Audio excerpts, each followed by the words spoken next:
This is the Tom Barnard Podcast. Listen live weekday mornings, 8 to 9:30, or anytime you like as a podcast on the Tom Barnard app at tombernardshow.com or wherever you get your podcasts. You damn right, ladies and gentlemen. I gotta run down this situation because apparently a lot of people are interested and want to know exactly what it's all about. So here's the deal. Save up to 70% off your holiday shopping with the Tom Barnard Holiday Online Auction. Visit tombernardshow.com. Keyword auction to register now. Bidding starts tomorrow.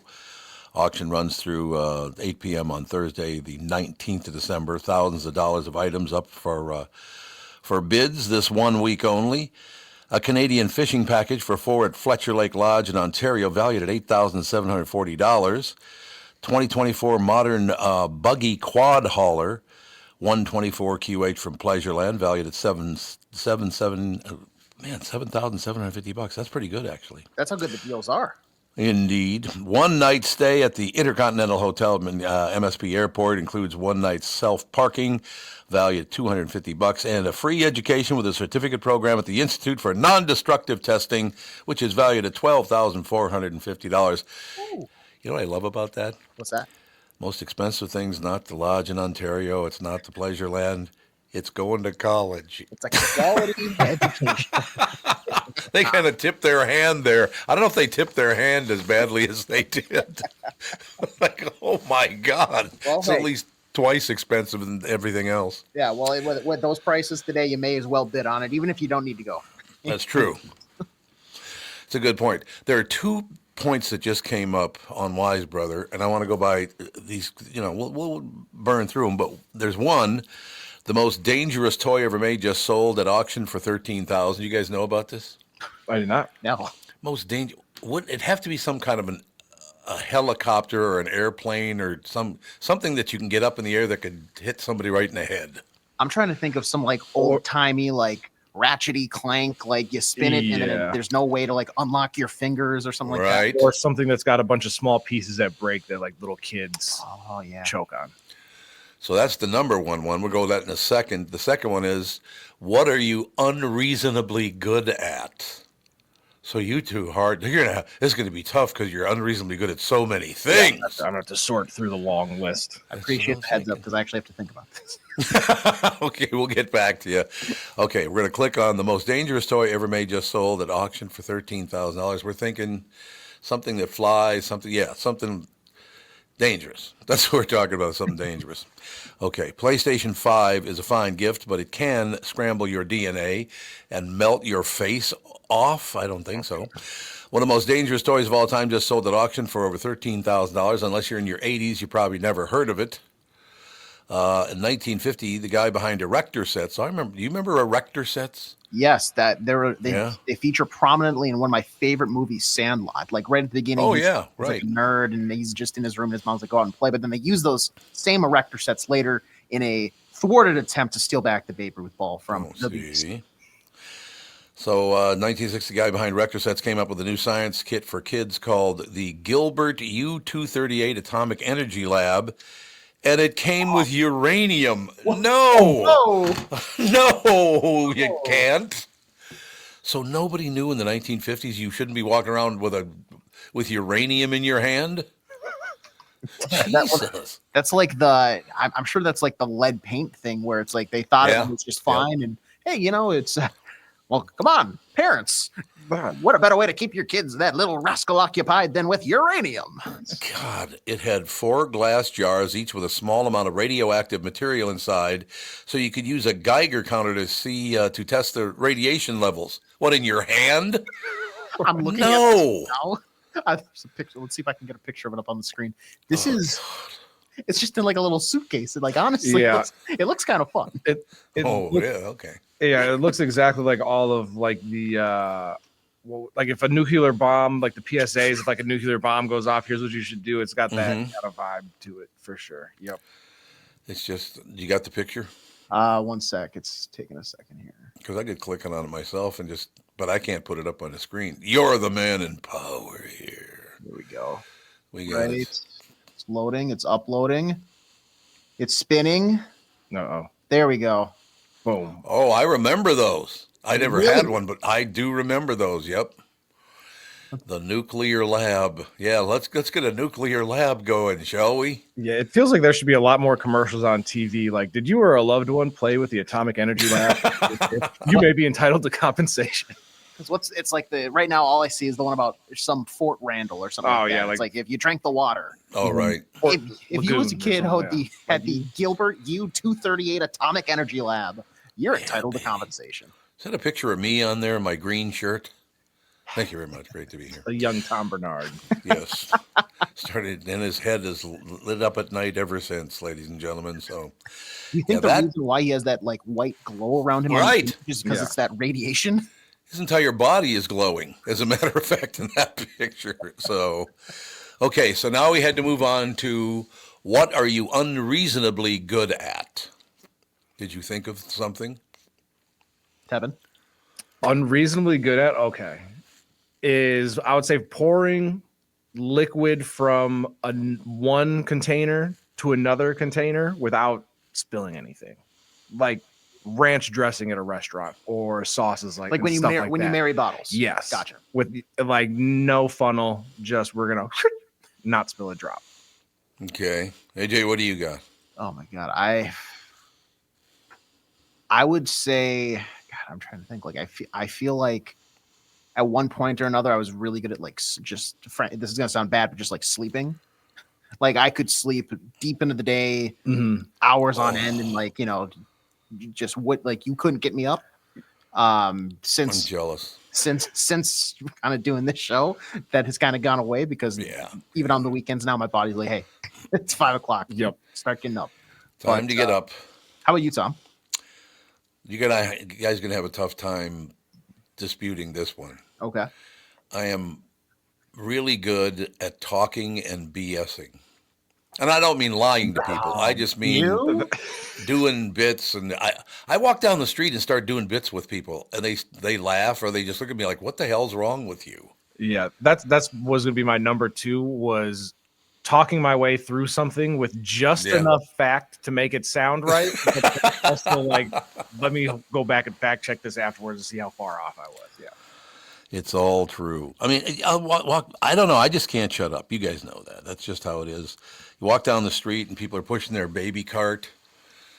And as I walk by, I go, I want to talk to my wife into getting one of those so I can ride in it, right? And they laugh and it makes them. I don't know why I do that. And I've always done it. Since I was a little boy, I start talking to people I don't know on the street all the time. I still do it to this day. It's not, I mean, it's dangerous when I was a little kid, but it's not now. What are they going to do? I'm taking you hostage. No, you're not.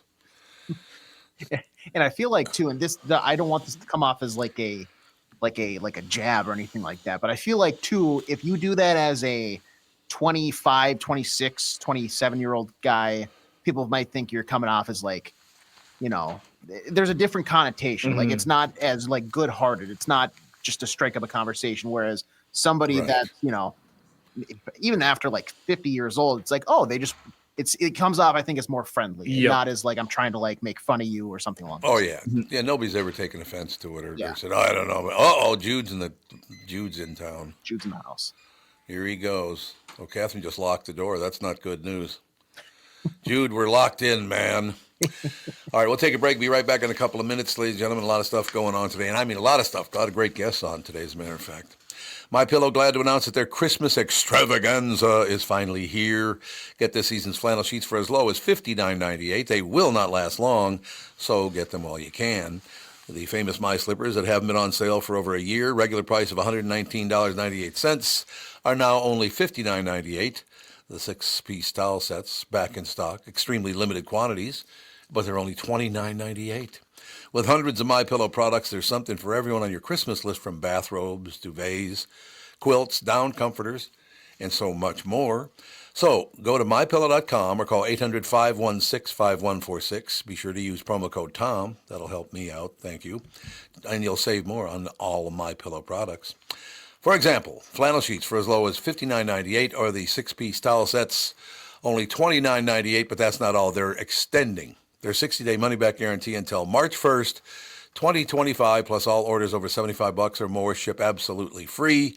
Go to mypillow.com, call 800-516-5146 today, and use promo code TOM. When you need someone to listen, a lawyer you know and trust. If you've never been in an auto accident, it's hard to know what to expect from the insurance adjuster. Here are some tips. 1, if they talk to you about whether or not you should hire a lawyer, it's a good sign that you probably should. 2, it's illegal for them to give you any legal advice. They aren't lawyers and they aren't licensed to practice law. 3, if they tell you that everyone involved in the accident is at fault, they're wrong. This comes from the belief that you're at fault for just being on the road. That's nonsense and not supported by any law.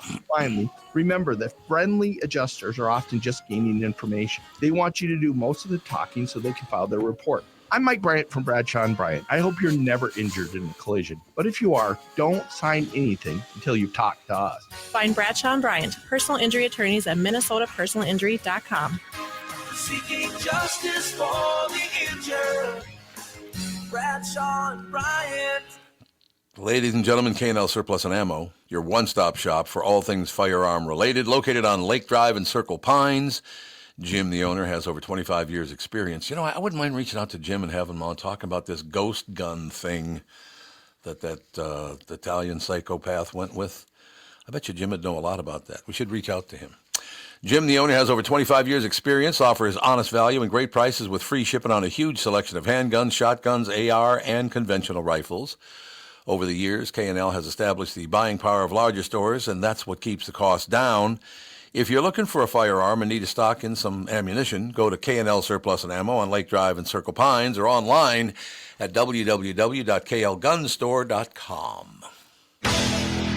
This is the Tom Barnard Podcast. We are back. You're all set to go. You're looking good on screen. The audio sounding good? Everything sounds good. How do I sound? How do I sound? Oh man, look at that. I told you I found out it was a technology problem, not me. I was very happy. It was not my fault, so as long as I can blame the computer companies or the streaming services, whatever, I'm very, very happy. Okay, we want to run this by you two. Yeah. What are you unreasonably good at? We got the answers from AJ and Tevin. They both said, well, that's everything. And then in my case, I just said I'm really good at BSing and schmoozing with people I don't even know. That's a good one. That's true, though. I could be walking down the street and talk to 7 different people and not know any of them. What do I care? I like it. I like talking to people. Sure. No, that's nice. That's nice. What am I? Boy, it's a small list of things I don't really think about very much. It's a very small list of things. I would say this. I have a weird ability to pick up lyrics of songs fairly quickly. God, you know, life is there's these circumstances that are so weird. Catherine and I just went through that last night sitting at a restaurant, and they were playing 70s and 80s classic rock. Yeah. We were literally just thinking about the same thing you were thinking about last night. Yeah, That's and they weird. stick with you, and it's weird. Yeah. And it's you know, it's one of those things that I can do, and then I'm like, well, I guess the most of the world can, and then I have friends who are like, I can't do that. So it's just one of those weird things because it's not something like you're focused on. No, like you don't work on, hey, I wonder if I can, this Ambrosia song, I wonder if in 30 years I can still remember lyrics from it. Not a problem. You'll just be belting them out for the rest of the time. No question about it. Yeah. Well, that's not as bad as when songs just completely get stuck in your head for days on end and you can't get them out of your head and it drives you absolutely up the wall. First time that ever happened to me, I was a teenager, I think a very young teenager, and there was a song that I just hated, but it was so weird that I couldn't get it out of my head. You guys probably don't remember the song Gimme Dat Ding, do you? No. Oh, God. The whole song is, gimme that ding, gimme that. That's the whole song. And for like 2 years, it would pop into my head. Honest to God, AJ, if you could find Gimme That Ding, play it. It's the most annoying song I have ever heard in my life. Yeah. And I couldn't get it out of my head for like 24 months. Oh, my God. That would be hell. Oh, wait till you hear the tone of the voice. You got it already? Well, let me give me a second here. I think Let's I might. Sure this is a PG song. Yeah, I was gonna say you're gonna get that ding. This one's gonna require a little bit of screening. So you talk amongst yourselves. Okay. That ding thing, yeah, because what I'm talking about doesn't have any filth in it. Right. Right. Although maybe listening as a non-preteen anymore, maybe there's, what are they doing with that thing? Yeah, it might be like what was the Afternoon Delight? I remember listening to that song Right. as a kid and having no idea, and then you grew up and you're like, oh, I should Yep. not have been singing this as a child. Oh, there's how many songs in the 70s, because I grew up in the 70s, were there that were like, you just thought, oh, this is a good song, and this is cool, and then you're like, oh, I understand it. Yep, it's absolutely true. That happens. Well, how about that? What was the name of the Bobby Fuller 4? I fought the law and the law won. Yeah. Mm-hmm. He was killed like a very short time after releasing that song. It's like, God. Oh, I didn't know that. By the police, by chance. Probably by the police, I would think. I don't know. It's like, Jesus. What do you got, AJ? Yeah, I can imagine why you think this is one of the most annoying songs of all time. I listened to the first 12 seconds and I already hate it. So here's Gimme Dat Ding by the Pipkins. Pipkins. That was a huge hit, by the way. Got a little bit of a surfing bird feel to it. Everybody's heard. Yeah, you're right. It does. And his voice doesn't match the piano tune. It's like Ragtime, Charlie Chaplin. Yeah. And it's like Very 1920s. that was released in 1970 and reached number 6 on the UK charts. I don't know about the US charts, but it was pretty popular, at least in Europe for a time. Yeah, it was here too. There's no question about it. So I was 17 years old at the time, and that finally got out of my head when I was like 19. I just would always, give me that ding. I was like, oh, why does that keep popping in my head? That does not sound like 1970. That sounds like 1962. Yeah, yep. 63. Said with a guy talking like this. He tried to do Wolfman Wolfman. Jack, but it wasn't that close, actually. God, did you guys ever meet Wolfman Jack? Nope. No. He was at the KSTP studios, at the old Studio A upstairs, the old AM Studio A. You know what I'm talking about? Uh-huh. Where Knapp and Donuts and those guys that worked out of it first, and then I guess Knapp and Donuts they that was in the new part of the building. It was Knapp and Bush, is what that was. But Okay. yeah, you would. I'm telling you, man, it was quite the experience up there. He comes in one day with Wolfman Jack. There's Chuck Knapp and Wolfman Jack. So, Tommy, I want to introduce you to one of your heroes, man, your ultimate hero, Wolfman Jack. And he goes, Catman, I've been listening to your show. You're stealing my act, but that's all right. Oh, thank you, Wolfman. I'm stealing your act. Oh, wow. Thank you so much. But great guy, but Wolf, back off the drugs, baby. How old yeah? was he? Yeah. Oh. Well, the drugs were pretty prevalent, though, in the... They were, yes. In that world then, right? They were indeed, but hell of a good guy. And by the way, that was his real laugh. That thing. That was his real laugh. It's like, okay. So what was the voice like when he wasn't on the air? The same or He kind of talked like this, but he didn't yell a lot. So he kind of talked, it's Catman, how you doing? Let's go have a Coca-Cola, man. But then when he talked like this, he get way up here. Yep. That's what exactly. Oh, That's yeah, he got it way up there, yelling, screaming.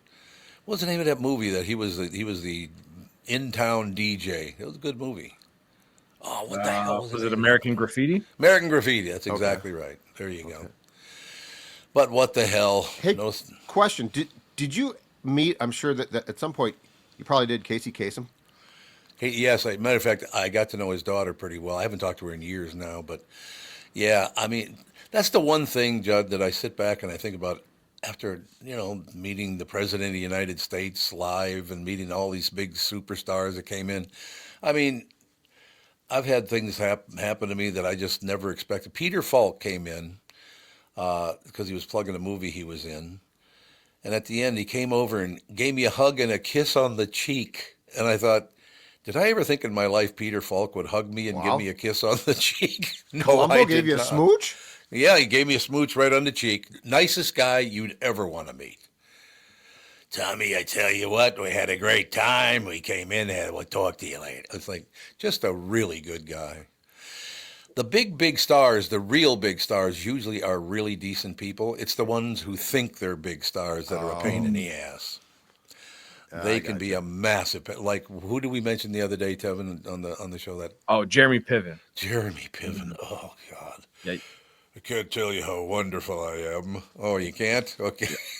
Usually it's the people that think they should be a little bit higher up on the totem pole than they are. So now they got to tell you how awesome they are rather than show you. Piven would have been a great candidate for a call from the Chucker. Oh yeah, Pavine. Jeremy Pavine. Just start to ask about Cusack. Oh, yes. So I'd prefer to talk about John Cusack, your good friend. I should call Lastman. We should get him to at least send us some old chuckers. I know he runs them up on the station he's on in St. Cloud, but, that's a different market. We should be allowed to play old chuckers on this show is what I think. Oh, God, that'd be. But, yeah, Piven would have been great because he would have gone crazy and slammed the phone down. It would have been awesome. First rapper he ever interviewed, of course, goes right into rapping. Okay, you can stop it with all that Ryman Simon stuff now. I know I was on the phone, but the fact that he was fearless. Oh, yeah. Fearless. Was just great. Well, and then the Knobloch one was in person. Nabla. Yes. And Knobloch was still young, so he was actually like not a a-hole at that point. So he's like trying to correct him. Yep, I remember. I was at the Planet Hollywood opening out at Mall of America, right? Yep. Oh, that was huge. Huge. I didn't go. I watched it from home. That was a good place for me to be. Yeah. But that one, I remember, because like Stallone owned part of that, right? He came into town. I think everyone who, like, if I'm not mistaken, it was like that was Stallone, Bruce Willis. It was like four huge names.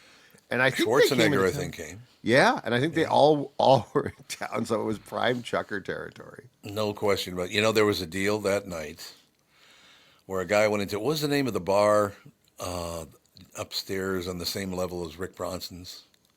There was a cantina. There was... God, I can't remember the name of it. And then it wasn't like the arcade place, was it?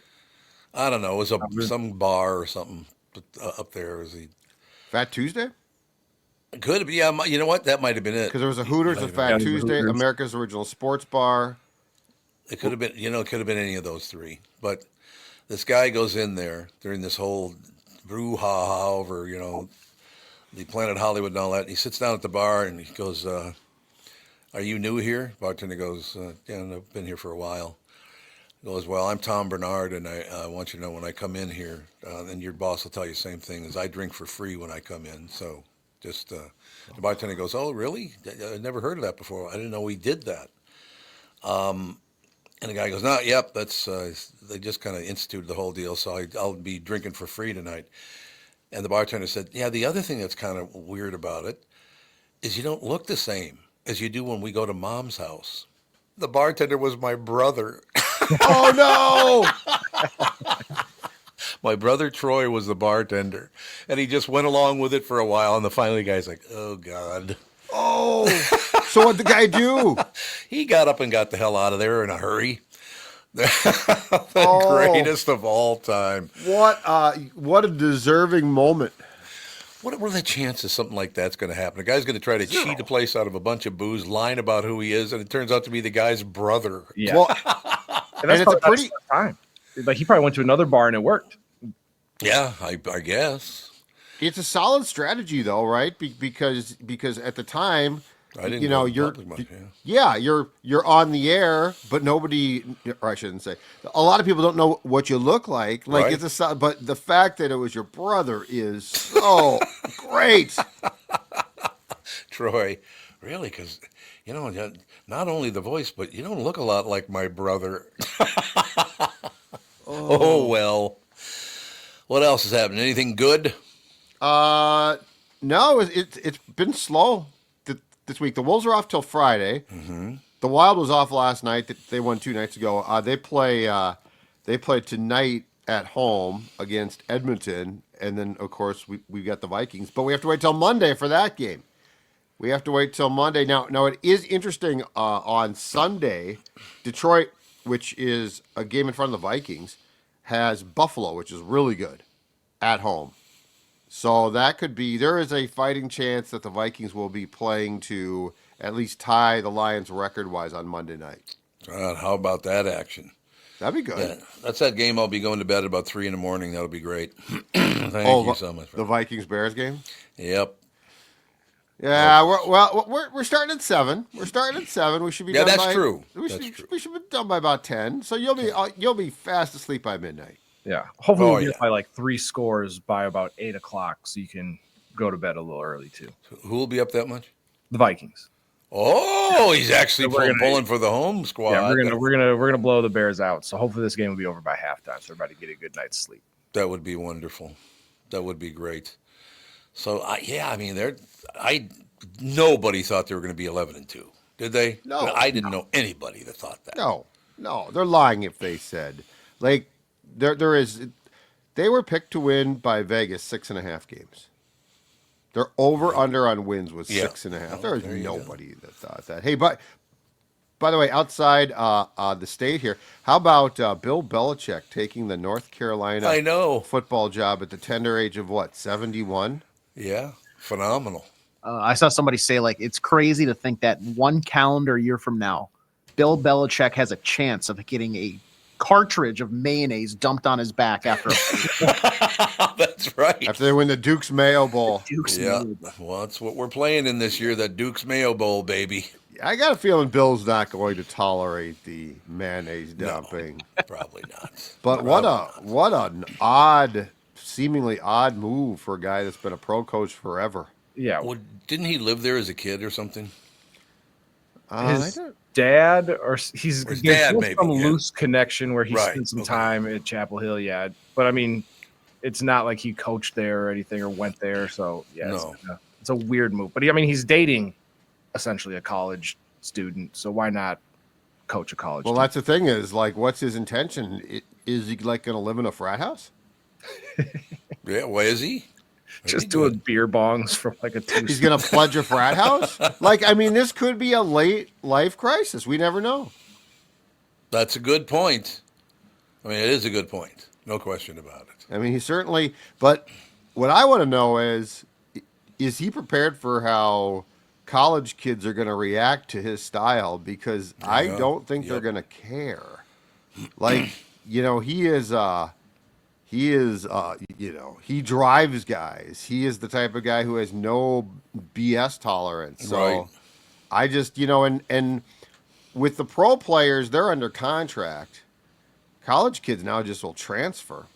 Right. It'll be interesting. And they're making a lot of money, man. Yeah, no, they've got the hammer now. Yep. They can just up and leave and then go play elsewhere. It's not like the old days where you had to sit out a year, or to your point, you were making money. So this is a very, and he's going to have to, or have guys recruit, or he's going to have to recruit, and then you got to do the transfer portal. I mean, as far as I'm concerned, college football, which is great fun because it's chaos, is a very unattractive sport to coach right now. Why is that? There's a lot of money in that. Why would it be so unattractive? Because you got to deal with punk kids who are 18 to 22.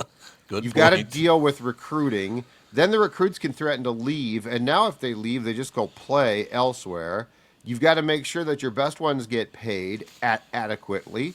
You've got to make sure then that you're also able to get guys out of the transfer portal who can replace the kids that leave because they hate you now. Yep. I mean, it was so Belichick's buddy, Nick Saban, who was obviously a great coach at Bama.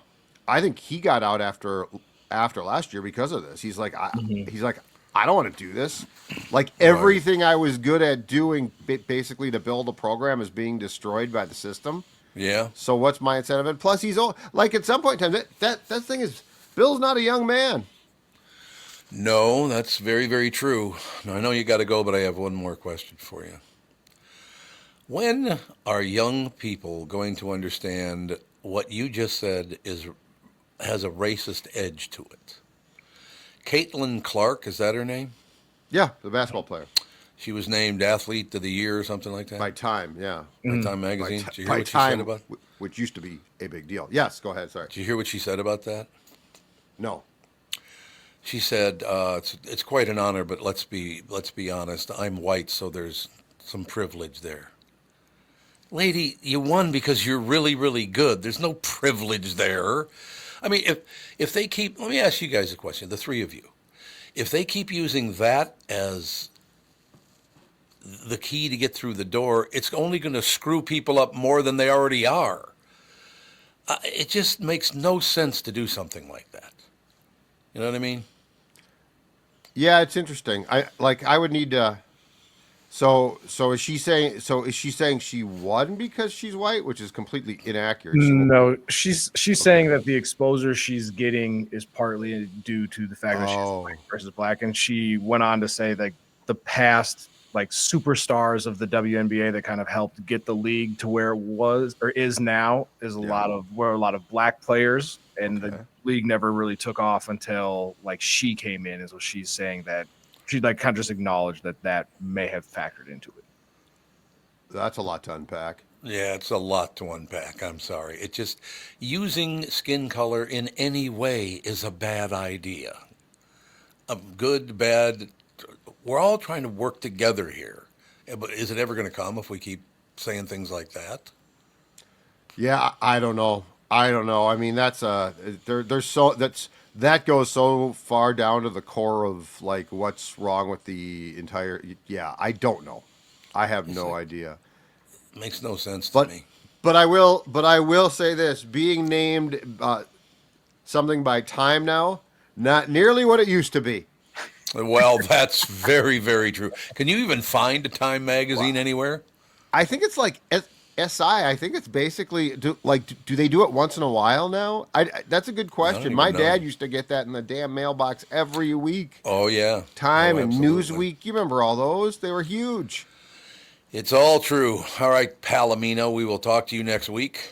Awesome. Stay warm or try.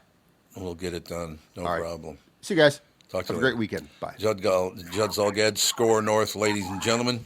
You guys, as a younger generation, do you understand what I'm saying? When people, by doing that, she's only trying to make herself look better. I know what trying to make. We're even. No, that's not a human response.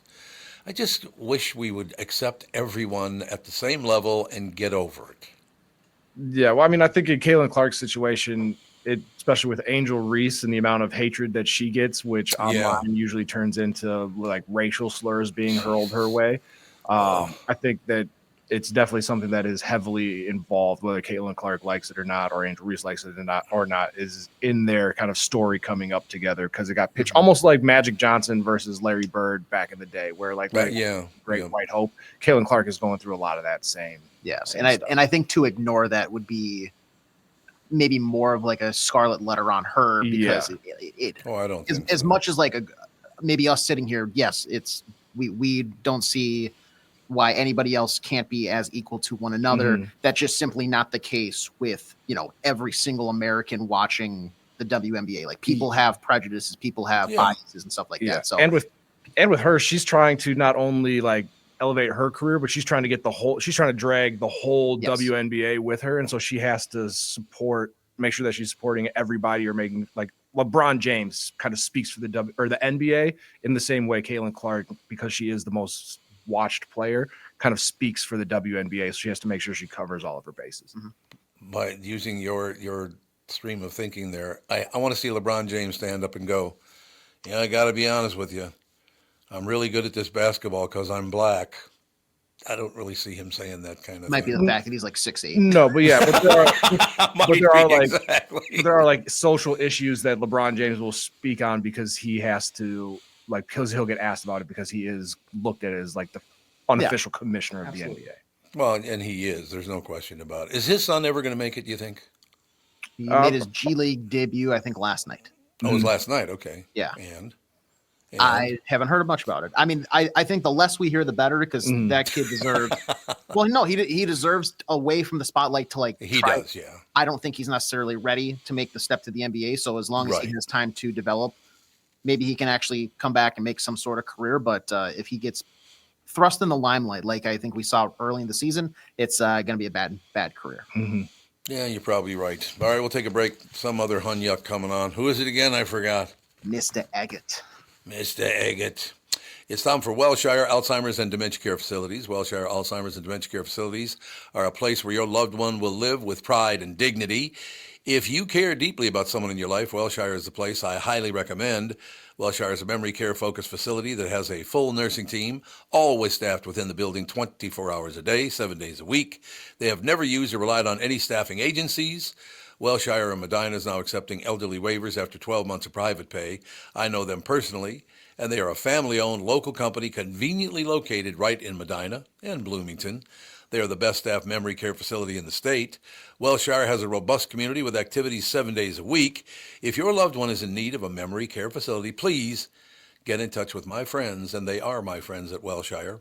Set up a tour or learn more at wellshiremn.com. That's WEALSHIREMN.com.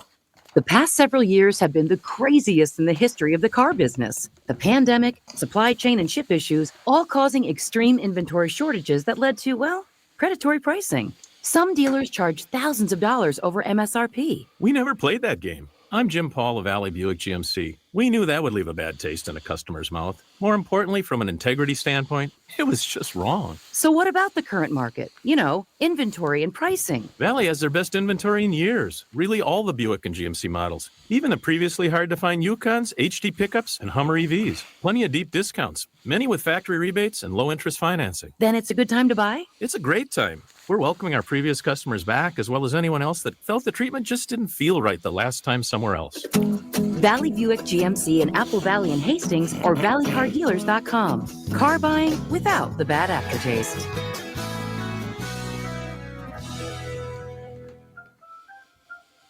Why should your business bank with North American Banking Company? Here's Austin Bartz of Bartz Lawn and Landscape and Bartz Snow Sculptures. I started banking with North American, I think, 3.5 years ago. All the people know me by name. I know them by name. It's fun to come into the bank and actually talk to somebody you know. So I made the switch and I'm very happy. It's the best bank I've ever been at. So why not bank where I bank? With my friends at North American Banking Company. To learn more about North American Banking Company, go to nabankco.com. That's nabankco.com, or do what I do and stop by any one of their 6 Twin Cities locations. Member FDIC, equal housing lender. You're listening to the Tom Barnard Podcast. Channel 5's Chris Egert, brought to you by Mr. Money Talk, Josh Arnold. Call Josh today for your free 48-minute evaluation, 952-925-5608. Or in Chris's case, you can just call a yellow cab because he'll be in the back seat. I'm the driver of this yellow cab. Are there any yellow cabs anymore? Do they even exist? There are some cabs around, but are there? You know, it's a ride share world. You know. Yeah. Yep. For better, for worse. I was like taking those old yellow taxis and then the blue and whites and all that stuff, the red and whites. I thought it was getting in a taxi was a cool thing when I was a kid, but now nobody gets in them anymore. I agree with you on that, but yeah, it's I mean, you still go to New York, you still see them everywhere, but yeah, you know, I don't, not so much around here anymore. Indeed. God, I can't even think of the last time I saw a taxi cab. Yeah, it's a whole different world now. Everything's changed. So what's happening, Pally? Well, to clarify why I'm broadcasting from my car, we're doing one of our remote shows where we go eat breakfast somewhere this morning. Mm-hmm. So I'm in South Minneapolis, kind of by Lake Nokomis, at some place called the Hot Plate. Mm-hmm. Oh yeah, it's good. Okay. Yep. Mm-hmm. Haven't been. Gonna go do that, so that'll be cool. I wanted to mention the United Healthcare suspect story. Yep. Hasn't done much the last 24 hours, other than that the police say they have the forensic evidence that they need to link the bullets. Right. That was a big thing that's happened in the last 24 hours. I have to laugh. All the national news outlets are doing these stories about concerns over turning the suspect into a folk hero.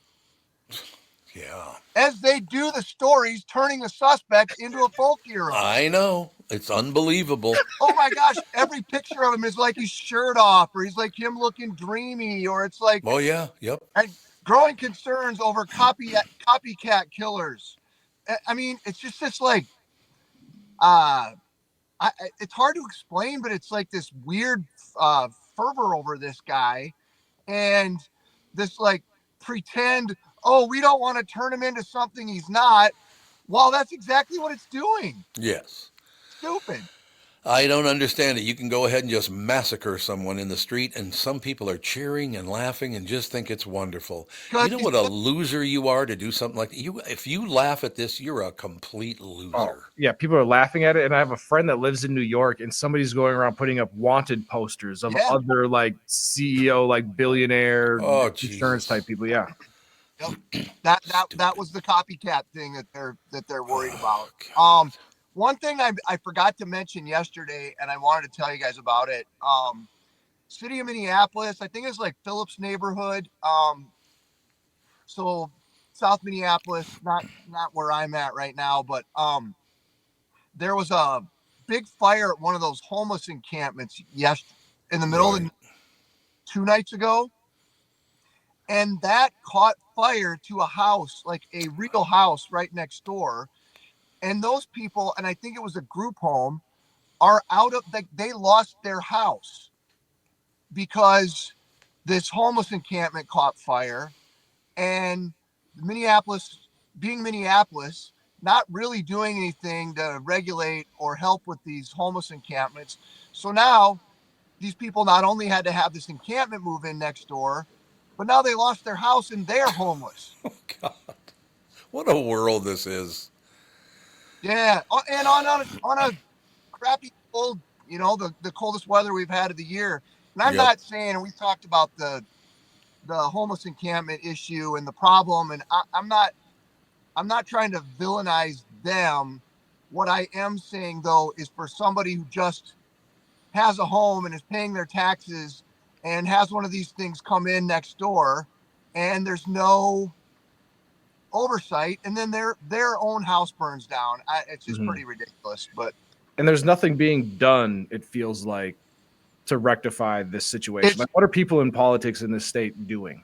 It's typical kind of city of Minneapolis, kick the can down the road, come up with some more committees, some think tanks, some more 3-prong approaches, and maybe, you know what I mean? It's just. Well, did you see the latest statistics on this? That 80 to 85% of those people, if you gave them free lodging, free medication to get them back on the road, 85% said, no way, I'm staying on the street. I don't want to work. They think it's work. I think that would not surprise me. I haven't seen that, but I think that's definitely part of the deal. But I don't really understand that whole. Didn't you have any? Like when you were a kid, didn't you see something and go, ooh, that's a car that I would like to own someday? And the only way I'm going to get that is to go to work. I mean, you guys went through that stuff, didn't you? Yeah, but I don't know. It's I've spent a fair amount of time around some of those encampments, and it's kind of a culture thing. It is, yep. It's almost like it's just like a village of people that really likes that lifestyle. And then that's not the case for everybody, but it's an interesting issue, and I'm not going to figure it out in the next 30 seconds. I can tell Are you sure? Figure it out for us. Come on, man. I'd like to, but I better go. Just wanted to check in real quick. Oh, I better go because I have coffee to drink. I know. Listen. All right, Pally.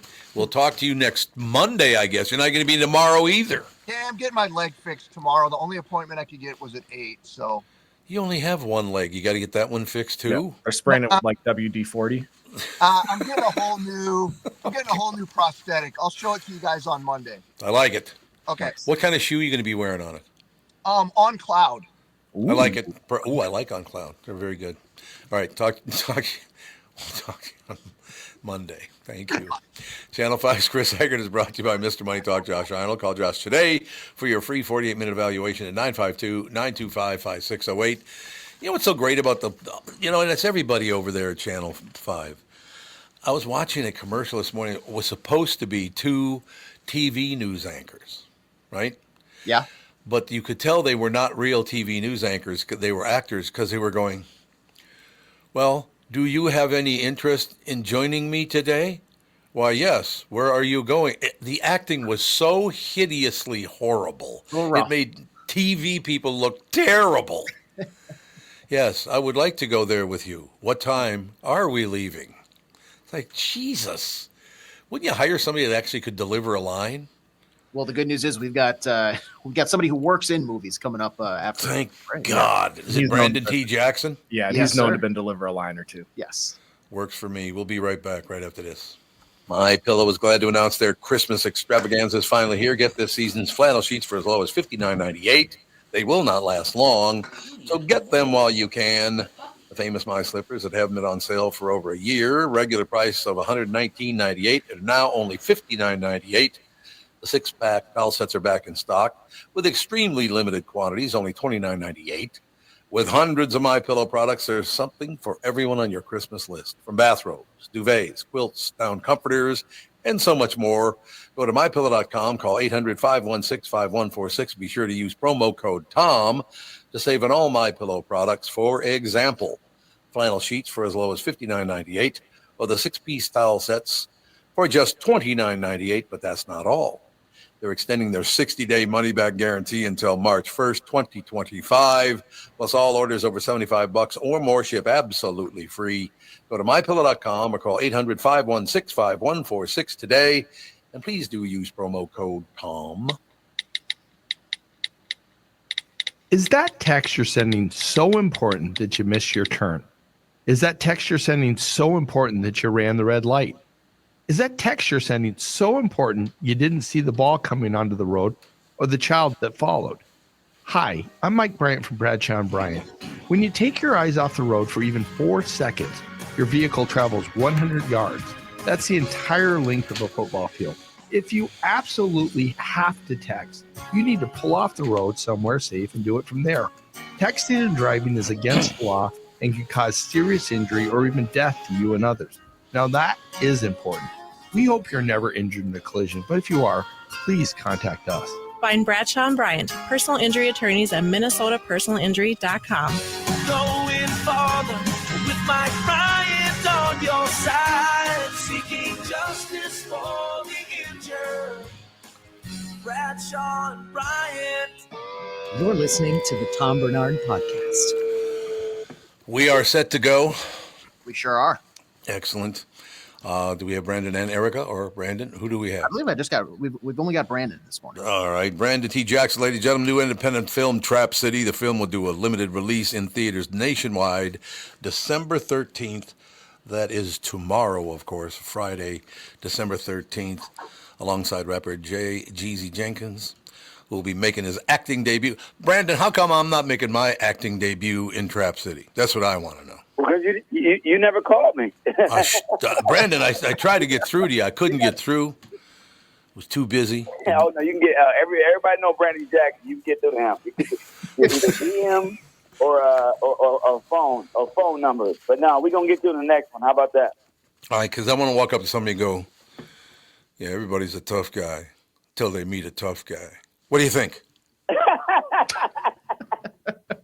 Hey, you know what's funny? You playing games. I'll write that in the movie. I love Brandon, that line. It is one of the great lines. Everybody thinks they're a tough guy till they meet a tough guy. I heard that when I was a little kid and paid attention to that, Brandon. I will tell you that. I paid close attention to what they said. So tell me all about it. The Trap City, what's it about? So pretty much is a story of redemption. I mean, my character, he's stuck in a trap. Clifton Powell's character, he plays, the drug lord, where my character is stuck doing these these drops for this drug lord, and he really wants to be a rapper and go straight. And it's really dealing with all the the snitching and the YSL Young Thug case. A lot of that, definitely a lot of street codes that we're calling out in the film. And I want to do this movie because it has such an inspirational message. And the thing is, don't get caught in the trap. It's like we want to get people out the trap, and that mentality is not just Trap City, but it's mentalities that a lot of people are in. We want to do an uplifting movie that reaches the people that are overlooked. And people that don't think that they're, that they mean anything to anybody. Sometimes, you get people on the streets where it's a lower vibration sometimes with with the killings and the snitching and all that stuff. I wanted to do something where it is bringing forth an inspirational message to people that are commonly looked over. Yeah, I got to be honest with you, Brandon. It's a perfect time for it, and we had an experience. Lately things are popping up a little bit. People are really not very nice right now, unfortunately. Not everybody, but a lot of people are not very nice right now. And I ran into this young kid, and he found out I did a morning show podcast and all that, and said, that's what I want to do. So I invited him to come on the show. He comes on yesterday, and man, I almost teared up, Brandon, because at the very end, he was talking to Tevin, who's also on the show with us, talking about, why he wanted to appear on the show, why does he want to get into podcasts and all the rest of it. And he said, Brandon, honestly, this was wonderful. He says to Tevin, well, I was talking to Tom about that, and he's really nice to me. I mean, it meant so much to him that I would listen to him and be nice to him. It meant the world to the kid. Wow. Isn't that wonderful? Wow. No, that's real, because it's like sometimes people just want that love and want to know that they're important. And in a way where it's relevant, you know what I mean? A lot of people get looked over, especially in certain financial situations and certain things. People do desperate things. And in this case, Deshaun is doing everything he can do to, he's staying in his mom's house. He's trying to be a rapper, and by divine intervention, he ends up overcoming. And I wish we'd get back to that, Brandon. I got to be very honest with you. Instead of standing around going, well, I deserve this and I deserve that, and we got to fight over there. Why don't you step out and make an effort and see how far you can get by yourself? You don't even need anybody else's help. You need them to get out of the way, because you have enough intelligence and enough talent to get this done by yourself. Yeah, you may need some help here and there, but not as much as you think. Yeah, it's definitely something that I think we're all, and even with this independent film that we're doing, we're getting so many more theaters, we get so many more things done. It's like it's unheard of how we're rolling this movie out. You know what I mean? Mm-hmm. And it's getting a lot of legs, definitely. Well, that's a wonderful thing about it, and keep on getting the message out. Now, that when you make Trap City Part 2.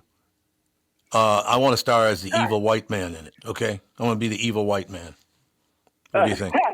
Well, we'll have plenty of roles for evil men, whether they're white or black. There you go. We try to keep it American over here. You know what I mean? Everybody's American. And I'm serious. I understand, yeah. Content of the character. And it's so funny now when people say, the white and black thing, now is like, it seems like we're headed towards a direction where people are going to get judged on the content of the character, not their skin color. And I was like, that's Martin Luther King's dream. Yep, 100%. It seems like people are mad about not having certain crutches to stand on. Brandon, you're a very smart young man. Where'd you grow up? Detroit, Michigan, and I grew up in West Bloomfield, Michigan, both the city and the suburbs. So you know what to say, what to do. Very diverse. Yeah. You know what I'm saying? Very diverse and very hood place, too. So I grew up in kind of a, place where I was able to see everything. You know what I mean? I understand exactly what you're saying. Brandon, get to town and come on in and do the show live. We'd love to have you in studio. I would love to. Let's go. Listen, when y'all got any comedy clubs over around there? Oh, yeah. We've got a couple. That you can hang out with. And you being from Detroit, that makes sense as why you were on the Jumbotron then a couple days ago. Yep. Maybe I can book a comedy show coming there live. Well, I think you should. Town to play the Vikings. Make sure to come on over. Listen, y'all saw that Detroit. Hey, don't worry. We got something for you guys. We got something for you guys. Lions. Those Lions, bro. Hey, listen. You can't hate on the Lions, man. We've been down for so long. You're right. You're absolutely right. And by the way, Brandon, you can take it home with this one. I am the last that I know of white man that was welcome to come into the Top Hat in Detroit. What do you think about that, Brandon? I think that's cool as hell. It is cool as hell. You ever been to the Top Hat, Brandon? What's that? I said, was you looking like a Pinky Blinder? Yeah, yes, that's exactly what I look like, Brandon. Thank you for pointing that out. But, all right, young man, get into town and come into studio. Thank you, Brandon. Thank you so much. Have a good day, sir. Brandon T. Jackson. You too. Erica Pinkett will hopefully come in next time or be on next time. That'd be great. Now, what a great attitude. This kid's out there busting his ass, trying to make something of himself. He's done a good job. Got a new independent film, Trap City, a limited release tomorrow, as a matter of fact. Yeah. Theaters around America, but and he's been in some other like major pictures Big too. Mama House, Percy Jackson, and then he's got the range to do like Ben go and do Tropic Thunder. Yeah. If you know that one, he was in Roll Balance. I'm pretty sure he had a role in that. Like he just really talented guy. Yeah, feuding with a nice person. What's that? He's feuding with Cat Williams right now. Oh, is he? Cat Williams did like a ultra viral interview with Shannon Sharp where he called out a lot of people in Hollywood, and Brandon T. Jackson caught a couple strays, and so they've been really forth, and it's been entertaining. Does he get along with anybody? No, not at all. He just doesn't, does he? He doesn't get along with anybody. No, he called out. There was like a bunch of like Martin Lawrence was one of them too, because he said like you wore a dress in Hollywood and that's the only way you can be famous, and Brandon T. Jackson was in that movie as well, so they scrapped back and forth a little bit. Indeed. We'll take a break. Come right back. Now, is it pronounced Carlos and Alexa PenaVega?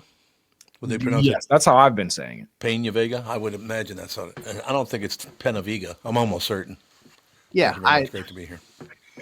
Tell you what, I'll double check when we get connected to him, but I believe it's PenaVega.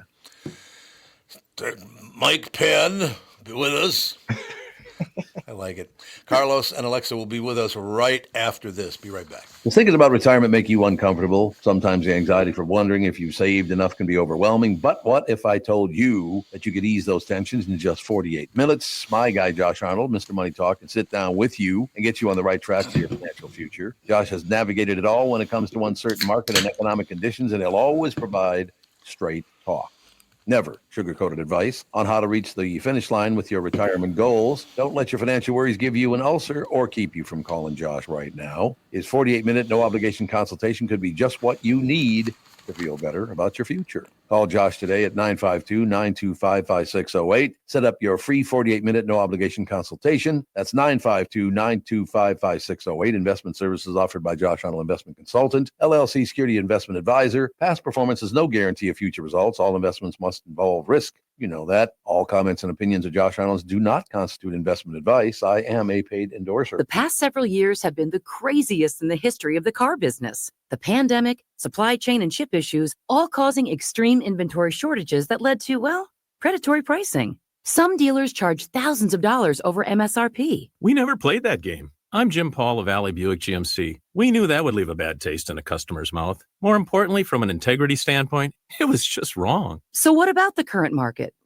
Inventory and pricing. Valley has their best inventory in years. Really all the Buick and GMC models. Even the previously hard-to-find Yukons, HD pickups, and Hummer EVs. Plenty of deep discounts. Many with factory rebates and low-interest financing. Then it's a good time to buy? It's a great time. We're welcoming our previous customers back, as well as anyone else that felt the treatment just didn't feel right the last time somewhere else. Valley Buick GMC in Apple Valley and Hastings, or valleycardealers.com. Car buying without the bad aftertaste. MyPillow is glad to announce their Christmas extravaganza is finally here. Get this season's flannel sheets for as low as $59.98. They will not last long, so get them while you can. The famous My Slippers that haven't been on sale for over a year. Regular price of $119.98 and now only $59.98. The six-pack towel sets are back in stock with extremely limited quantities, only $29.98. With hundreds of MyPillow products, there's something for everyone on your Christmas list. From bathrobes, duvets, quilts, down comforters, and so much more.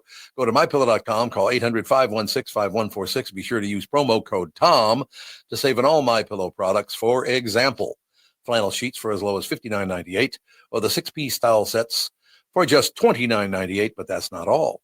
They're extending their 60-day money-back guarantee until March 1st, 2025, plus all orders over $75 or more ship absolutely free.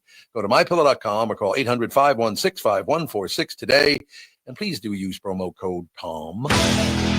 This is the Tom Barnard Podcast. We are back and ready to go.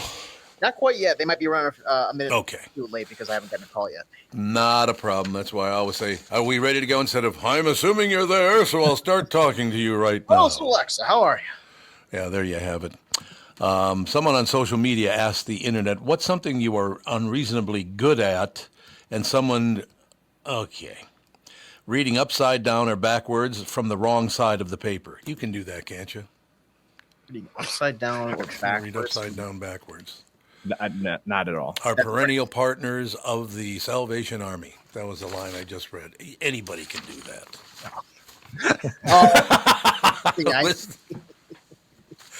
It's not that. It's really not hard to do. It really isn't. Just pay attention. Always knowing what time it is. You know who's good at that? Jude, that dog sitting right next to me. He can tell you exactly when it's 5 o'clock because that's what time he eats every night. That stomach's on a clock for sure. It's just unbelievable. He goes, sits there and stares at you like, let's go. Come on, pick it up. Let's go. I'll tell you what, I'm going to go back on my one earlier because now it just finally hit me based on what you just said. I'm not going to say sleeping for mine anymore like I did at the top of the show. I feel like I could always tell you which way is north. Like I feel like I know it's that way right now. There you go. So now how do you know that? Well, I'm thinking, let's see, and I'm curious. I'm going to pull up the compass on my phone, but I'm thinking like when I walk in the building here and I have to go up and then I know the hallway is no, actually, wrong. I'm looking at you. You're north. You're wrong. You're north, aren't you? North is actually. He'd be north from where you are. Yeah, north is that way behind you. So your skill that you think you have, you in fact do not have. Okay, well, we're in a building, and you know what? I slept wrong last night. My neck hurts, and I'm getting a call. You guys talk. Wait a minute. That's not north. Behind AJ? North would be in front of him. I guess I personally have no idea where north is. If I did not pass Boy Scouts, but when I look at my I didn't pass Boy Scouts, so according to my phone, north is behind him, I believe. Okay, nice phone. I don't know. Who knows? He's on the phone making bets on this weekend's football games. Yeah, he's talking to his bookie. Indeed. Money line for the Vikings. Exactly. I'm got to get that puck line for tonight's wild game. But we do have the PenaVegas on the line. Marvelous. Carlos and Alexa PenaVega. The PenaVegas have a great Christmas movie called Get Him Back for Christmas, which premieres on Great American Family. That will be the 21st of December at 8 o'clock. Carlos, Alexa, how are you? Hey, what's up? How's it going? Okay, actually, we got to tell you. We have good news, guys. We have good news. We have great news, actually. Okay. They loved, the network loved our movie so much. It's now coming out this weekend, December 14th. Oh, excellent. I know. Oh, yeah. Miracle. You know what's really great about that, Carlos, is that people have real producers. I would have known that. Thank you very much. Great to be here. Yes. No, actually, no, listen, it's changed, so you're all good. Yeah, they've changed our date so many times. So December 14th is the official date this Saturday. Alexa, I have to ask you a question because I have a daughter named Alexandra, and she likes to be called Alex.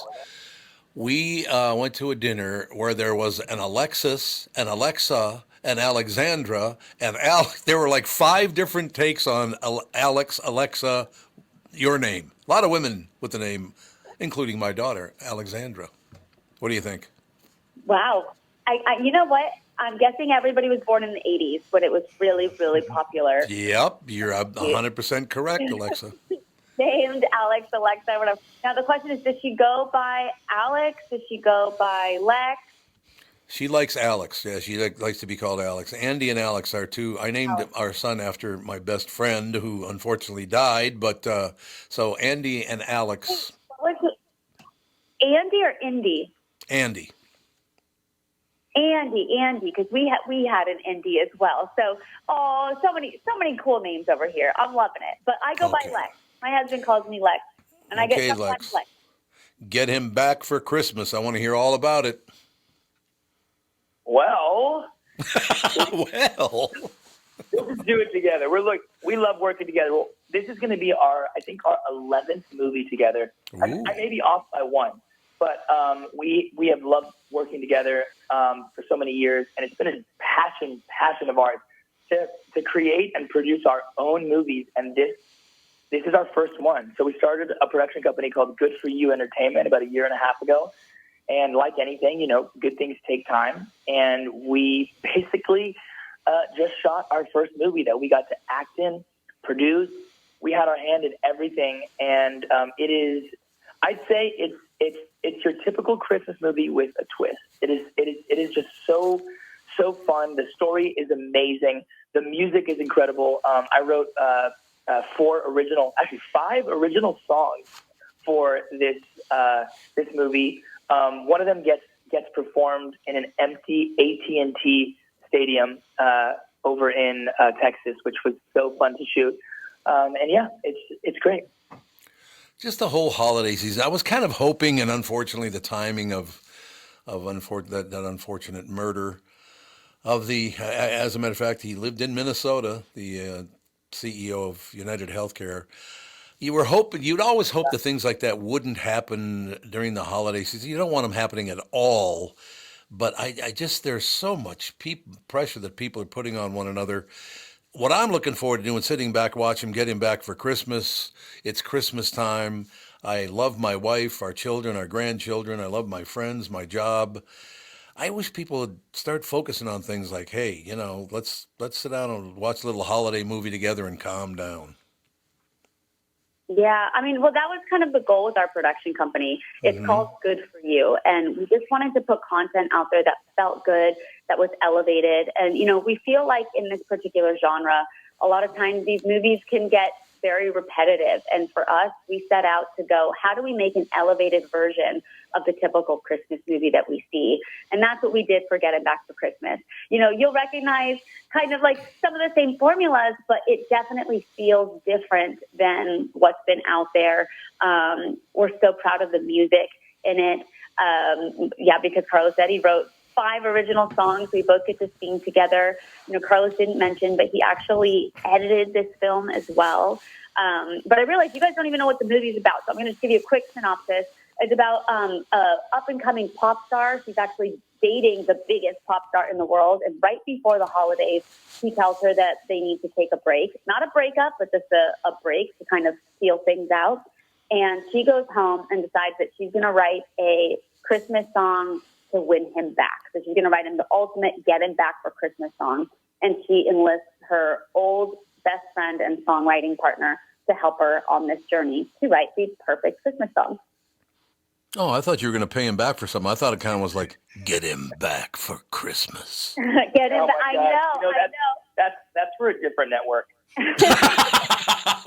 Yeah, there you go. That would be Twilight Zone, something like that. I know both of you've kind of been acting. Both of you've kind of been acting like since, you know, early on. Alexa, I know you starred in the Spy Kids movies. Carlos, I know you were on Nickelodeon with Big Time Rush. But like, how is kind of this over the time of your life, keeping in the business and transcending from that kind of, maybe like a child star to now you're putting out these holiday movies. You're keeping kind of busy in, you know, the adult life spectrum. Yeah, well, I mean, I think once you start having kids, you start asking like, okay, what kind of projects do I want to take? What kind of projects do I want to be putting out in the world? And then what projects are available for me to do? And we quickly realized that a lot of what's out there isn't what we want our kids to be watching. Yeah. Or we wouldn't even want to be a part of a project that they could grow up and watch later. So we really realized that we had to kind of start taking it into our own hands. And, you know, we were very fortunate to be a part of, you know, just very sweet, more wholesome projects. But our biggest frustration was that we didn't feel like our passions were being served creatively. And, I think, Great American Family gave us this opportunity to really make an elevated version of, the typical Christmas movies that you see out there. And we were just so blessed. Hopefully it's the beginning of many. And yeah, it's perfect for the whole family. And it's good. It's not cheesy. It's good. That was kind of negative, but Yeah. And AJ mentioned, Lex, that you're obviously got your start at, I believe, 13 years old with Spy Kids. I'm of a certain age where I wore that VHS tape out as a kid, watching it over and over again. The cast of that movie. I mean, you had Antonio Banderas, Danny Trejo, Cheech, like Jessica Alba was in the movie, Sylvester Stallone, Salma Hayek. Like at that time as a kid, did you realize that you were with all of these like mega stars, no matter how small their role was in the movie? Or was it just you kind of, I'm just here to act and not really aware of what is going on? I remember knowing that these people were very special, but you don't understand like how amazing they are until you get older. I think one of the coolest things, Steve Buscemi was probably one of my favorite people that appeared in all of the Spy Kids films. Obviously, Antonio, Alan, so many great people.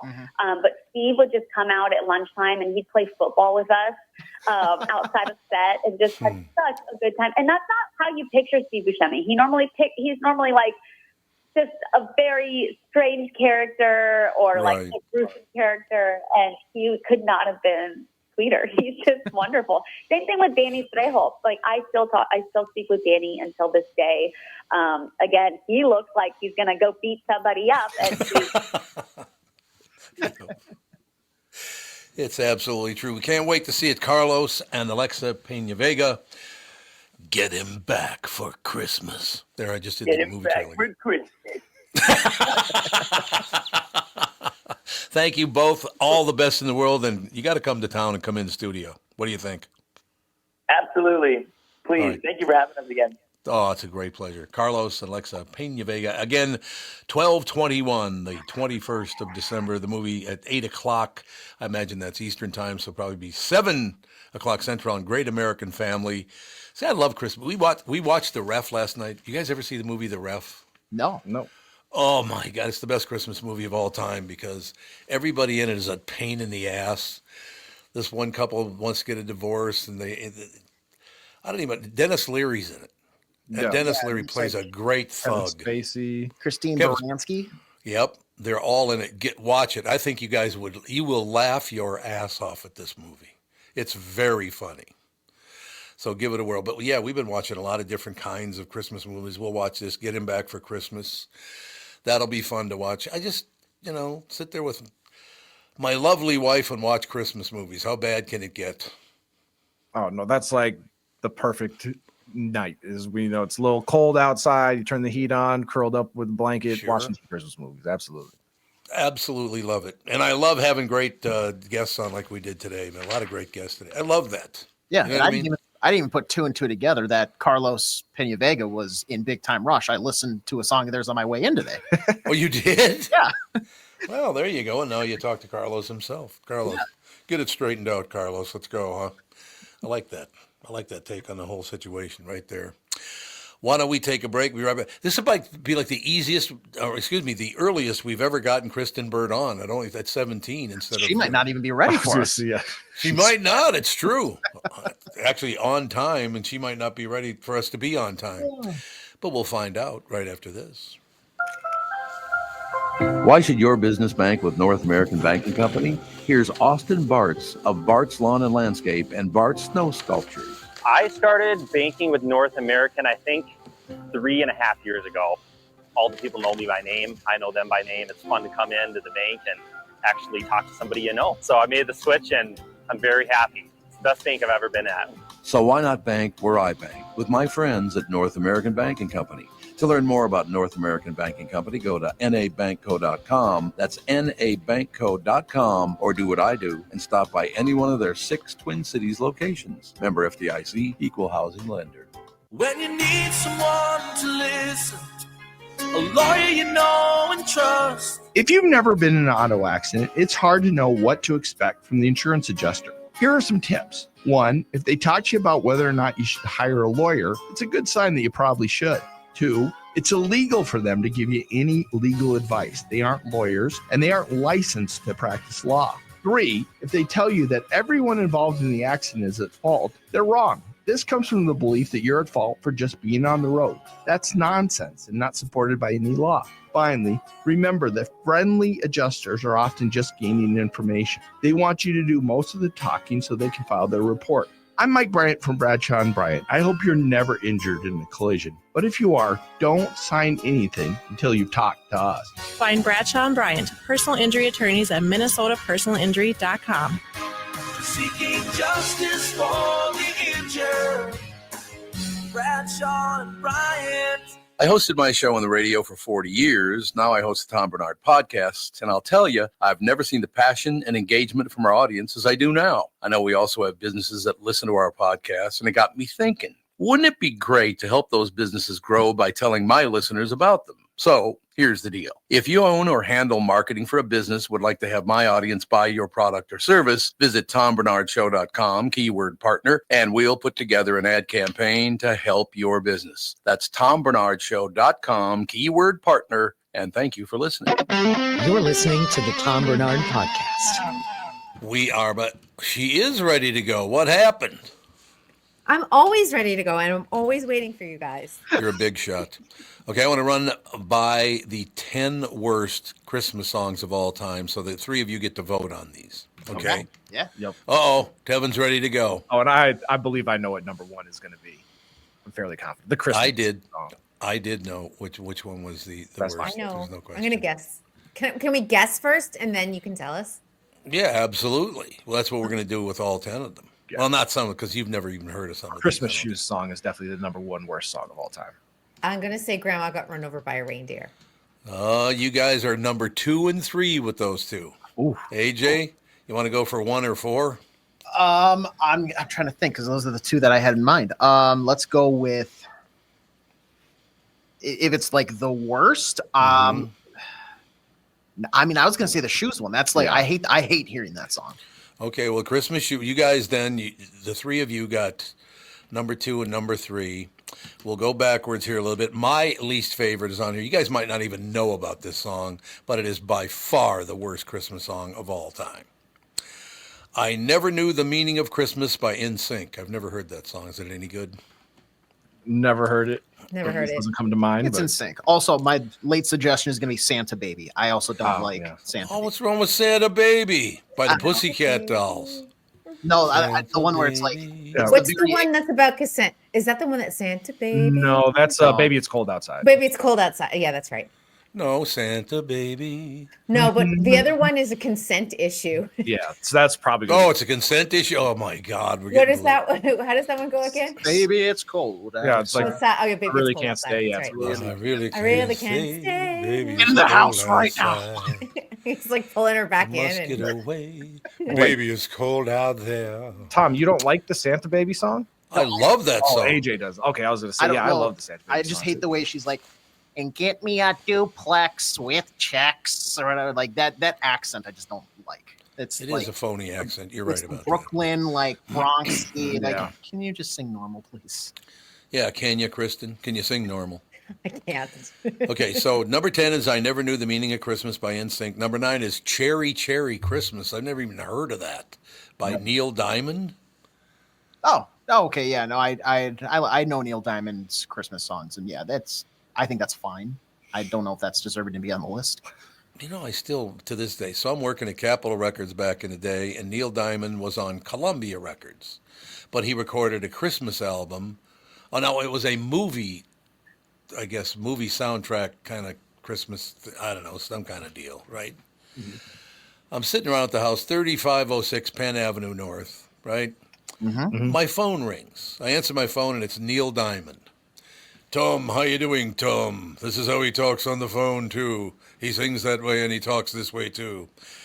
Tom, I'm just calling all the people at Capitol Records. I unfortunately will not be able to have dinner with you this Christmas season. And I said, I didn't know we were going to have dinner this Christmas season. And he paused. He did not like me saying that at all. And then you broke out into Sweet Caroline. A sweet Caroline. So to close that, then Catherine and I go to Florida for Christmas. I'm going to spend Christmas week in Florida, and there is a Neil Diamond impersonator in the kind of the ballroom. So we go sit down there, and Catherine didn't know what it was going to be. Just loud enough to hear the performer say it, she looks at me and says, This guy sounds just like Neil Diamond. God, Neil Diamond sucks. I'm like, oh, God, great. Both a compliment and an insult at the same time. At the same time. You're real good at your job, sir. That's really good, honey. Thank you. Thanks so much for getting me in trouble like that. Okay, so Don't Shoot Me, Santa by The Killers. I never heard of that either. No. Nope. Oh, here it is. Santa Baby by the Pussycat Dolls. That is a good song. Now, this one, number 6, is my least favorite Christmas song. And if, AJ, if you could find just a couple of lines of this. Lou Monte's Dominic the Donkey. Oh. Oh, I hate that song. The entire song is hee-haw, hee-haw, hee-haw, hee-haw. Oh, God. Dominic the donkey. That's all I know. Yeah, that's all anybody knows. You can't hang in there much. That came out in like 1947 or something, didn't it? I think it came out just after World War II, where we weren't But it's alive. an earworm. Like if you hear that song, yes. it is stuck in your head all day, which is annoying. Oh, you got it? Santa's got a little friend, his name is Dominic, the cutest little donkey you'll ever see. I'm out on this. Oh, it gets worse. Oh, it gets worse. The reindeer cannot climb the hills of Italy. Hey, ching-a-ching. Dominic the donkey. Okay, is that bad enough for you? That's bad. Oh, you don't even know it's a Dominic the donkey. That's all I know. That should be higher on the list. Kevin, That it's should going to be be in your higher. head all day. When you're trying to go to sleep tonight, you're going to hear ee-oh, ee-oh. That is so great. All three of you are like, oh, this one. Yeah. Okay, we get to the top 5 of the worst Christmas songs about that. I've changed my position. I think Lou Monte should be number 1, not just in the top 5. Okay. It's a horrible song. Funky, Funky Christmas by New Kids on the Block. Never heard that one either. Anything that has funky in the title deserves to go. Yeah. I was not Funky. expecting New Kids on the Block. No, I wasn't. I wasn't either. I saw them in concert. You did? I did. When And? I was a teenager. I loved Joey McIntyre. Oh, okay. Well, see, there you go. Yeah. Let's see, we got number 4, The Little Drummer Boy by Jessica and Ashley Simpson. I didn't ever know they did that. It's a good song, though. Yeah, the traditional song version is wonderful. And Tevin, what were you saying? I mean, the Little Drummer Boy song, just period, I don't think really does too much for him, but it's a good, solid Christmas song. It shouldn't be on here, I don't think. Okay, one of you hated the Christmas Shoes by New Song. That's it's the worst. Why do you want to sing a song about your mom dying and you going to buy some shoes from her or for her? Damn, I thought it was the little kid that died. No, I thought it was. Was it the mom Yeah, that the died? The mom I think is the one that died. Oh, so he's got to buy new shoes to go to her funeral? But I think the shoes are for the mom because he was good for her last hoorah. Oh my God. Yeah. I hate that. See, now I got that thought. I never went anywhere near my mother's casket at the funeral because I said, if you're going to have a casket, I don't even want to come. I stood at the other side of the building and I'll see her face like popped up over the edge of the casket. It's like, would you close that? Jesus. Wakes are brutal. They are hard. They're brutal. And my mother looked up at me and went, well. That was her favorite thing to do. Mom, I'm in a little trouble at school. Well. That was her deal. That was every day. Yeah, pretty much every day. Exactly. Number 2, Grandma Got Run Over by a Reindeer by Elmo and Patsy. You guys know that home one? from our house, Christmas Eve. I remember when Cartoon Network made a whole animated movie for that. They sold it around that song. They did. You're right. That's pretty funny though.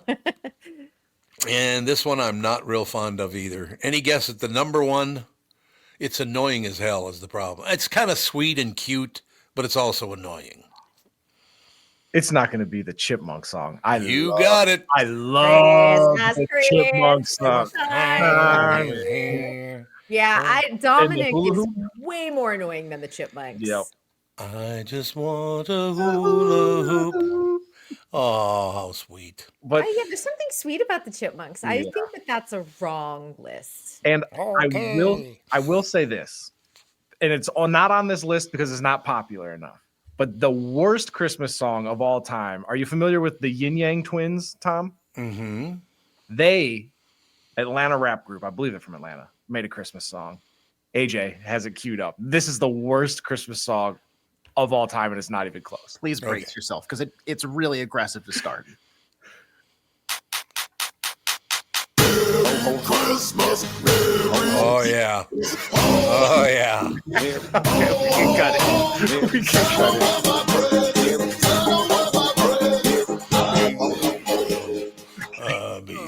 That's the worst one of all time. That is the worst song ever recorded. I haven't heard that song in about 15 years. Oh, it's tradition like no other. Okay, that one or the Chipmunks, the worst of all time. No, Dominic the Donkey. And Dominic the Donkey too. Let's keep that one in there. Yeah. Okay. The hee-haw thing is annoying. Typical Italian. That's all I got to say. You know, either write horrible songs or execute people in the street. You know what I'm saying? Yeah. Can you believe that people are celebrating the death of that man? I still just can't believe that. It's unbelievable. Any human being, just come on.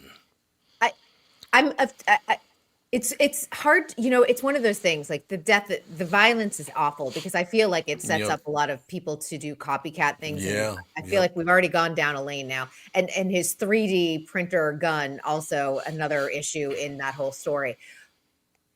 On the other side of this, I understand why people are so frustrated with healthcare. So I think no question.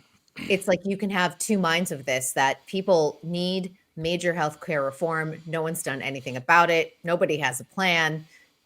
What the heck's going to happen? And then the other side, like the violent aspect of the story is pretty horrific. Mm-hmm. There's no question about it. I just don't think anything is bad enough unless they have killed someone else, to kill someone. I don't know. It's a very tough situation.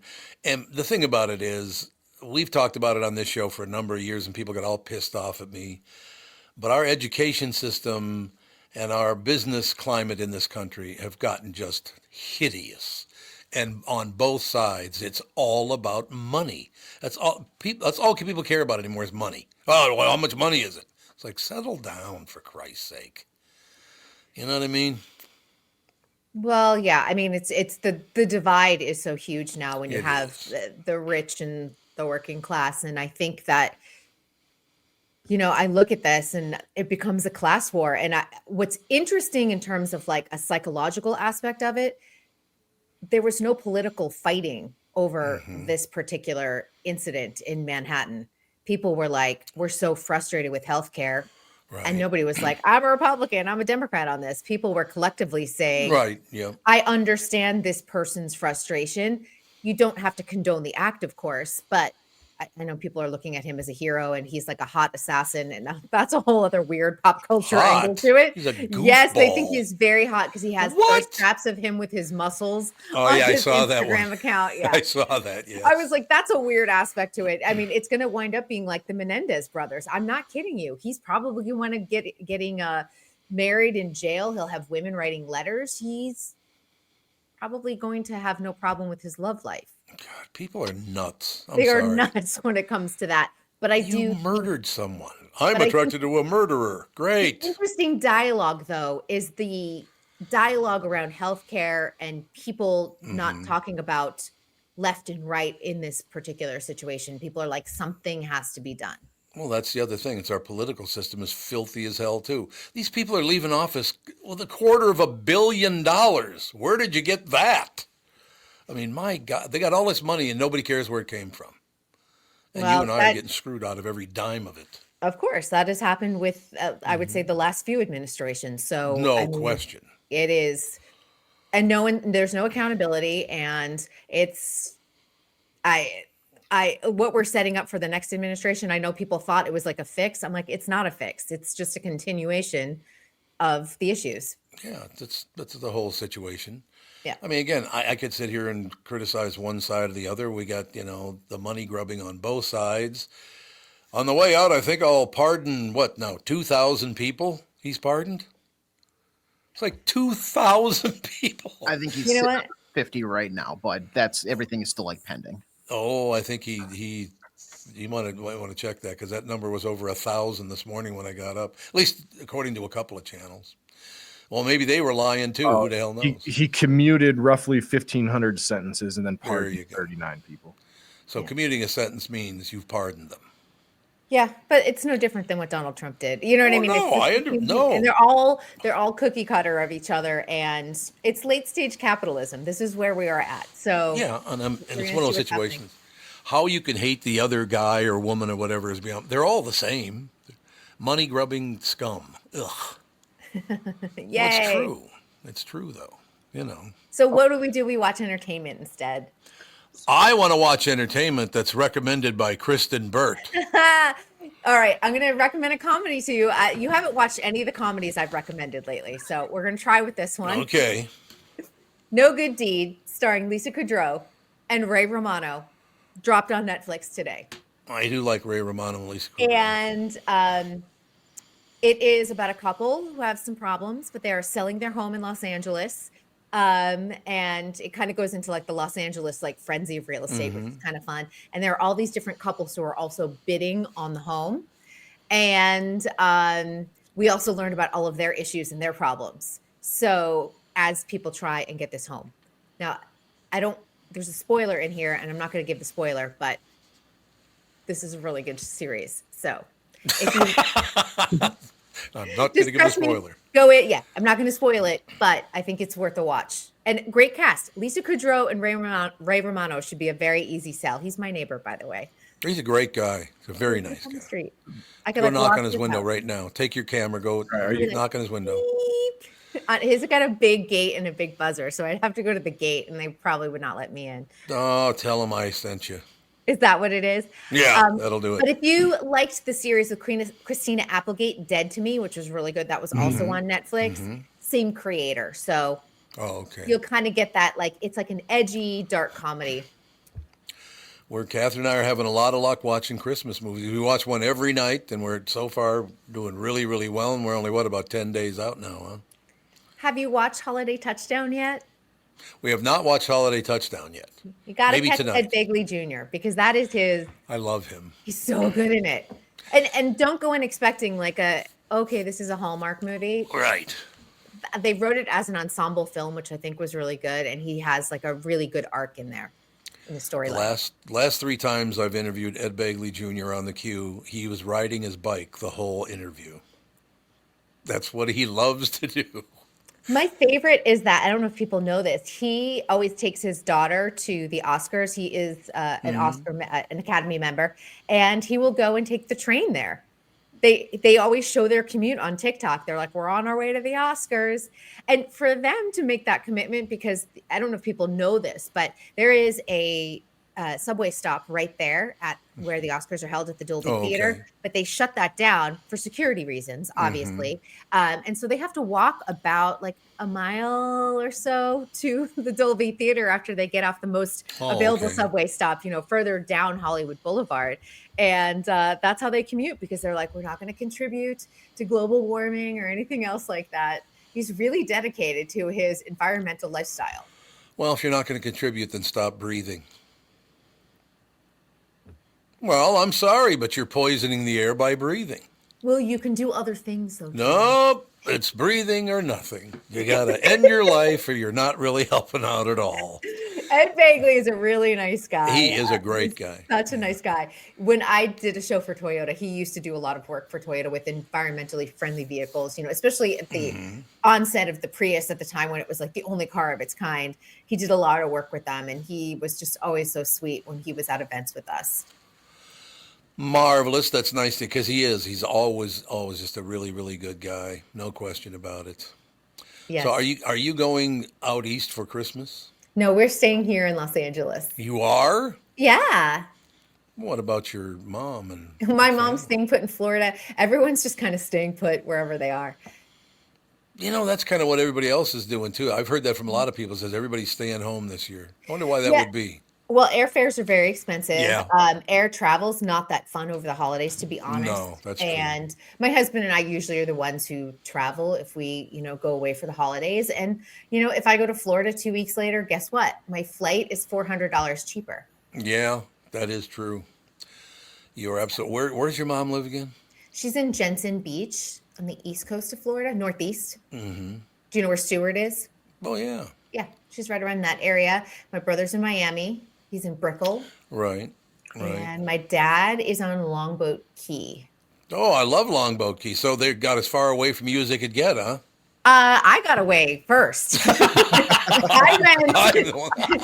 When I went to college, I went to New York, and then I went to California, Minnesota, California. I never went back to the East Coast. And then my family has all stayed on the Eastern Seaboard, though. My mom was in Atlanta for a while. My brother was in D.C. for a while. My dad just went straight from Boston to Florida, which is the typical retiree. It is, yeah. Trajectory. That is very, very true. No question. So why did you ever go to Minnesota? I went to work for Shop NBC. Oh, okay. Yeah. And then while I was there, that's where I got the Jesse job as well with MSNBC. I think Shop NBC is now Evine Live or Shop HQ. I don't know. It has a new name. NBC sold it, but when I was there, NBC owned it. So, is that still a big business? Home shopping is not a big business, and they are really struggling. QVC, HSN, and whatever version of Shop NBC exists, because TikTok Shop, it has taken over. Oh, yeah. Yeah. So people do, whether they do live selling on the app or whether they, make a video about it, that has become the next generation of home shopping. And it's very successful for people who have really found their niche there. I guess we'll see what happens if TikTok actually is banned on January 19th or not. Right. But so far, people who are making a lot of money on TikTok Shop are doing very well for themselves. Well, I'm glad to hear that. All right, you got your plans all set, just you and your husband hanging out at the house? And the cats. Oh, the cat. Yeah, that's right. I forgot. Yeah, the cat will be there. No, we have friends in town who are also staying. They're not going back east either, so. That is a long haul. Going from L.A. to New York was I'll never forget that. It is. And the only way to really do it and do it well is to take the red eye in. And that's what I always do when I go to Florida. And then you kind of have that one day of like feeling really groggy because you only took a 4.5 hour nap.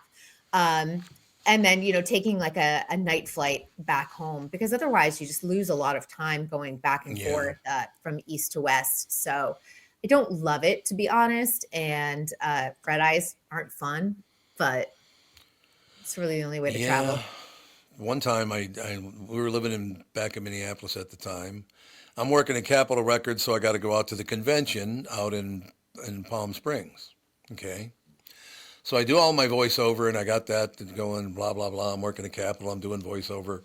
I get on the airplane, 3.5 hours, but then you got to hop another one to get to Palm Springs. So I was about 5 hours between getting on the plane and getting off the last one, right? Mm-hmm. I get off the plane, and this person comes up to me and goes, Mr. Barnard? And I said, yeah. He said, we just got a call. You're the voice of Sears? I said, yeah. They said, you have to go back to Minneapolis and cut some commercials.